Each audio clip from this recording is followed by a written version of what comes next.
اسلام آباد پولیس کو انسانی حقوق کی خلاف ورزی پر ستارے مل رہے ہیں. ان کو ستارے نہیں چلو بھر پانی دیں, ان کو ڈوب مر جانا چاہیے. وکیل P T I Babar Awan پھٹ پڑے, کہا قوم کو ولن سمجھا جا رہا ہے, ظلم کرنے والوں کو کٹہرے میں ہونا چاہیے. جو اسلام آباد کی پولیس ہے اس کو 25 مئی سے لے کے آج تک جتنے انہوں نے کرائم اگینسٹ ہیومینٹی کیے ہیں ان کی لیڈرشپ نے, اس کی وجہ سے ان کو ستارے مل رہے ہیں. یہ ستارے نہیں, ان کو ڈوب مرنا چاہیے, چلو بھر پانی دیں اس کی جگہ.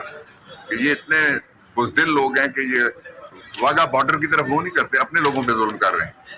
اپنے لوگوں پہ ظلم اس طرح سے مجھے بتائیں کیا بنگلہ دیش میں ہو رہا ہے, کیا انڈیا میں ہو رہا ہے, کیا افغانستان میں ہو رہا ہے, کوئی ایران میں ہو رہا ہے, کسی جگہ جاپان میں ہو رہا ہے, کوئی اور ملک کسی کا نام لیں.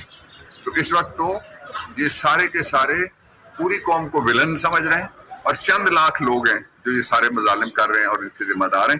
ان کو کٹہرے میں جانا ہوگا. تو آج جج صاحب نے ان کو یہی آرڈر کیا ہے کہ فوری طور پہ ہم پٹیشن پینڈنگ رکھ رہے ہیں.